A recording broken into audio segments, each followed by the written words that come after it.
review report. The date of that rep letter should match the date on the review report. It should be addressed from the client to the accountant, and it should be signed by what they call here the responsible members of management. Usually it's the CEO or or I should say CEO and CFO, or whatever their titles may be, as long as it's the chief executive and kind of the highest ranking financial reporting officer or position in that company. If they will not provide a letter of representation, we're effectively sunk. That creates an incomplete review, and we would not be able to issue a review report. So, what goes in the rep letter? Well, I suppose the most generic answer I could give you is whatever we as the accountant believe needs to be in there, that hopefully management will decide, yes, we can sign off on all of that. It shouldn't be a surprise, to be honest, because it really is just restating things that they either represented to us way back in the beginning with the engagement letter, or has been part of any number of places where they've represented other information throughout the engagement. So let's run down the list, and it's fairly lengthy here. One, and again, all of these are phrased as from the perspective of, if I'm management, I'm going to tell you, I represent that. I'm telling you that. I am confirming that. I'm verifying that. So with that in mind, I say I fulfilled all of our responsibilities to prepare the financials in accordance with the applicable framework.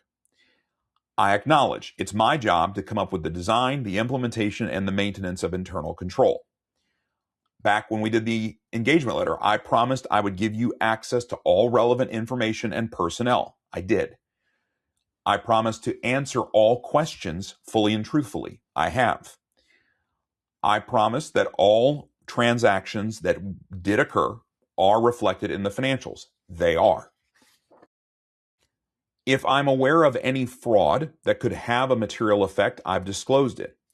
In fact, if I'm aware of any fraud allegations or suspected fraud of the same caliber, I've let you know that too. If I'm aware of any issues of non-compliance, I've disclosed that. And if there are misstatements that have been identified and I have chosen not to correct them, I will assert that the impact of those uncorrected misstatements is immaterial. I will say, yep, if there were any actual instances of litigation or any potential or possible litigation, I've disclosed that. I have had to make certain estimates.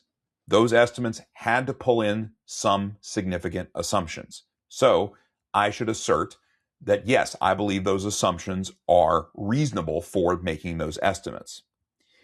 If there are related parties, I have disclosed the identities of those parties, and I made sure that I accounted for and or disclosed that information correctly. And any subsequent events that occurred after the date of the financial statements that require either an adjustment or disclosure, or both, have been adjusted or disclosed. If there was anything relevant to going concern as an assumption, I have disclosed that. And then beyond it, anything else that we as the accountant want the client to basically sign off on in writing as a representation can be added there. Now, as we've noted previously, if management will not do that, or they did, but we have cause to doubt the fact that they've issued that letter of representation, we go, I don't even think they read it. I'm not sure if they even paid any attention to what they were signing. In that case, we would discuss that matter with management, if necessary, elevate it to governance. But without a rep letter that we believe is, frankly, forthright, and we don't have doubts about it, we can't complete the review. Moreover, if we then are led to the conclusion that management lacks integrity, as evidenced by whatever happened with the rep letter, that in and of itself is cause for withdrawal from the engagement. Next up is the P, and that's the P for professional judgment. I have to use my professional judgment to evaluate the results. In order to do that, first I have to have completed all procedures I deemed necessary.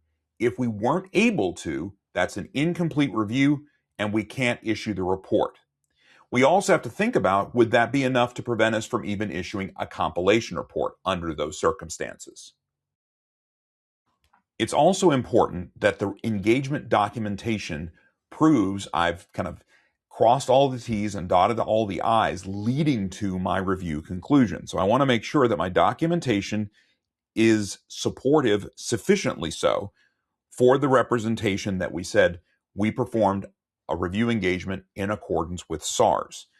If not, then that documentation needs to reach that standard. It should also be sufficient to give a clear understanding as to what we did, including specifics as to the net. What was the nature of the procedures? What was the extent? What was the timing? What evidence was obtained? And where did it come from? And ultimately tying that together with the conclusion and the appropriate kind of bottom line of the engagement. In much the same way as an audit, it's important that the documentation kind of has a clear chain of supervision. So the accountant needs to document who performed the work, when was that work completed, and who then reviewed that work, and the date and the extent of the review procedures that were performed, whether it was a very detailed review or if it was more of a general kind of high-level review. Now, what if that engagement is subsequently subject to an engagement quality review? Well, the documentation in that circumstance should also note who is the engagement quality reviewer, what was the date of their review, and then has that been completed, and it should have been, in all likelihood, prior to the release of the review report. The documentation should also include the engagement letter, any major issues. So I like the chain here. Significant matters, based on those matters being identified, what actions were taken, and based on the actions taken and evidence received, what then therefore was the conclusion? What was the basis for the conclusion reached? Document, well, we're supposed to do inquiry. So what matters did we ask questions about, and what were the responses therein? We should certainly communicate with management and document any expectation we have that we may have to add some kind of a paragraph to the review report, perhaps emphasizing a matter or some related issue. And what were the significant items we uncovered through the course of the review, and what the nature of those items were. But wait, there's even more. If information was obtained that was inconsistent with our own findings, so we went, I've got two pieces of viable evidence and it seems to contradict, then the documentation needs to explain how do we resolve that inconsistency, one way or the other.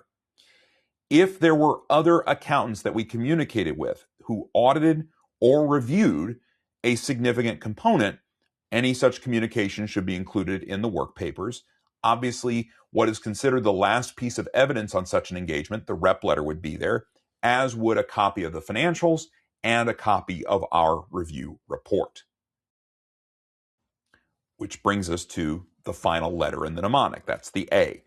We are required to communicate the results, and that's done through an accountant's review report.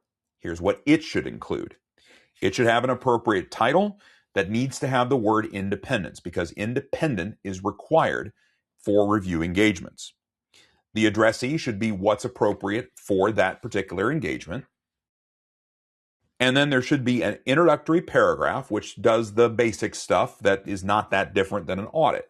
We identify who was the company, state explicitly they were subjected to review, identify the statements, specify the date of or the date covered by, the period covered by, warn that a review involves primarily analytical procedures and inquiries. It is therefore substantially less in scope than an audit, and as a result, we do not express an opinion.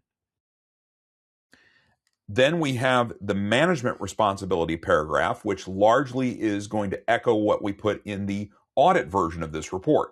The big two things that management must acknowledge responsibility for is the presentation or the preparation and fair presentation of the financials, and the DIM, design, implementation, and maintenance of internal control.